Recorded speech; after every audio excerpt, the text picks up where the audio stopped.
Ever since I can remember, I've always been very business-minded. From a young age, my mom would give me sweets. I would save that, take it to school and sell it to my friends. That's how I was. Why keep it to myself if I can multiply it and make money from it? I remember back in Congo, I was probably about 8 or 9 years old. I had a couple of oranges. My mom wasn't around. I went outside, set up a store, sold it. Multiplied the money, quickly went to the market, bought some more, sold it. I think that day I probably did about 4 trips to the market until my mom came and then she told me off. So that's how a mind of an entrepreneur works. But I didn't really start my quest to become, a self-made man until I was about 18. 16 years ago, I actually studied in this university. I did architecture. On my first year, I realized that I wanted to create a magazine to help students actually network, similar to what we have now with social network, but at the time it was a magazine. So I thought, okay, let me set up a magazine that will allow students from all walks of the UK to connect, to find out what's going on in different universities, to share ideas, to send each other love messages and stuff, to buy, to sell products. So I knew nothing about magazines. Obviously, I managed to pull a few people around. I found myself a graphic designer, someone to write editorials. I set up my own small team, and then we launched. 3 editions after, we collapsed. And one of the main reasons why we collapsed was not that it wasn't a good idea, but I wasn't prepared. Yeah, I wasn't prepared. I never did my homework. I didn't realize how difficult it was to set up a magazine. I depended on people. Yeah, I depended on people. I didn't have the skills. I needed a graphic designer. I didn't know nothing about graphic design. It became a case where I had to chase after people. I have to chase after the guy doing the design, the editorial, the distribution. I had to chase after chasing after chase. I collapsed. A brilliant idea, but it collapsed. So after that happened, I realized that I had to understand things. I had to search. So I started pursuing knowledge. In everything you do, you need to know it. You need to understand it. You need to live, breathe it. And then I started chasing after skills. Kept working. While doing my studies, I tried to register in any free business tutorials, workshop, anything I could find myself. I was just going after it. 16 years after, right now, I've got a couple of companies that I've set up, quite successful. As the guys introduced me, we run Sepela TV is a TV network, similar to what you have with Sky and Virgin. So it is a box that you can actually buy, and the contents, all the channels, the programs are purely Congolese. Wow. The aim behind it is to promote our country. Yeah, that was the whole aim of it. And unlike all the other TV network that works with satellites, we've actually created it using the internet. So it meant that anybody living in Congo or outside of Congo could actually connect. So it is a social TV network that allows people to connect. So that's what we actually created. As well as that, we've got one of the second biggest news internet station called yabiso.com, where at the moment we probably have about 2,000 viewers, and that is something that we set up in January. I run a printing company, I run a studio, photo studio, as well as TV and filming editing company.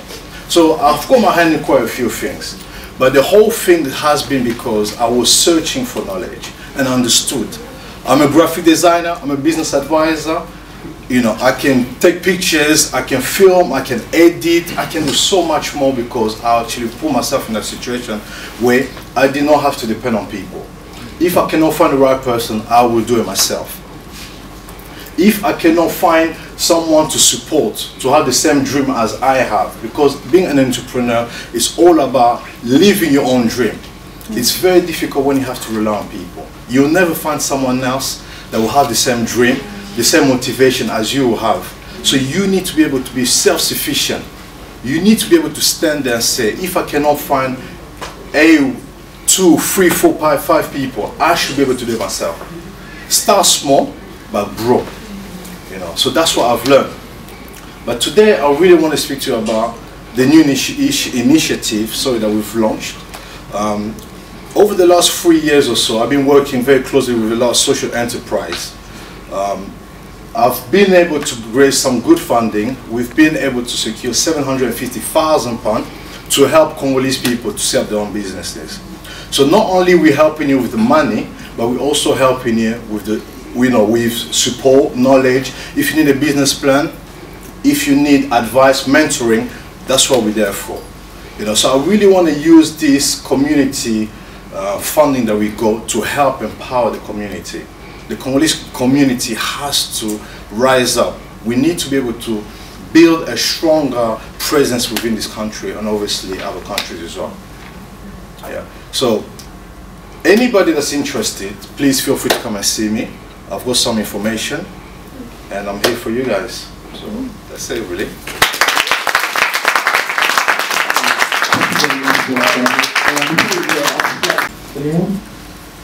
Yes, sir. What the maximum amount of money you can help for? Well, because it's a new initiative, at the moment we're actually investing from 2,500 to £10,000. But what we're hoping is, if this pilot works really well, then next year we'll be able to raise more capital so we can actually inject more into different businesses. Yeah. Yes. Hi. Just interested in the criteria. Is it just young people or any Congolese? It's any Congolese. Because what we're trying to do is promote not just for the youngsters, but as well as for the older. There's no, even if you don't have a business plan, we work with you to actually mold you and shape you so you can actually be in a better position to actually start your own business. So it's all level that we actually look into. Yes, sir. Yeah, the receiver you say you're capturing the Congolese TV. Yes. Just from back home or from Europe? Or? Well, if we've got a website called sepelatv.com. I don't know if some of you heard of it. Sepelatv.com receives traffic from 96 countries where Congolese people are.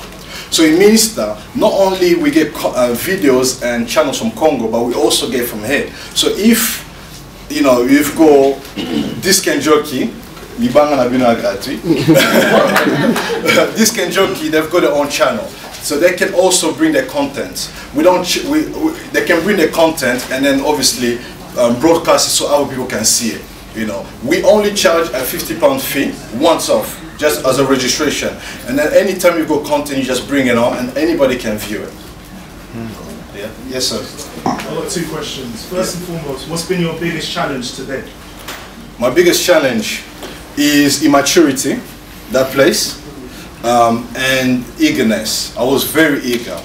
The problem sometimes is you've got an idea and you just want it to take off. Now, once it doesn't take off as quickly as you were hoping, you get demotivated. If you yourself as the engine of the company is demotivated, nobody will actually be able to run it for you. So that's been the biggest challenge. So sometimes you have to take a step back, or 2 or 3, in order for you to be, to jump better. So what's your second question, sir? Second question is, obviously there's a lot of young people in the room, and I just wanted to know, what would you give as the single, well obviously there's probably lots of things, lots of pieces of advice you give, but what would you think would be the most important piece of advice to anyone wanting to start a business? I'll say 2 things: drive and eager to learn. You have to learn. You have to learn. But it's a drive, because if you're not motivated, if you're not driving it yourself, nobody's going to come and drive it for you. Nobody's going to come and drive it for you, because once you actually have that drive, it means that no matter how long it will take you, you'll be there. You'll be constantly pushing it. Because if you look at the greatest companies out there, I'm not sure if you guys are familiar with Groupon, but Groupon is one of the biggest companies at the moment. And if you follow the guy's history, you find out for 4 years he kept trying it, and he had to go back to the drawing board, modify it, and then go back and then try and take it back. And sometimes that's what it takes, because you might enter the market But if your product is not exactly what the market is looking for, you find that you've missed it. Sometimes you might be ahead of time, or sometimes you might be, you know, too far behind. So you have to enter a market right in the time when your audience are looking for your product. You know, and sometimes it means that you have to modify it. You know, so I'll say drive as well as be hungry to learn. Thank you. Yeah. Any other questions? Thank you very much.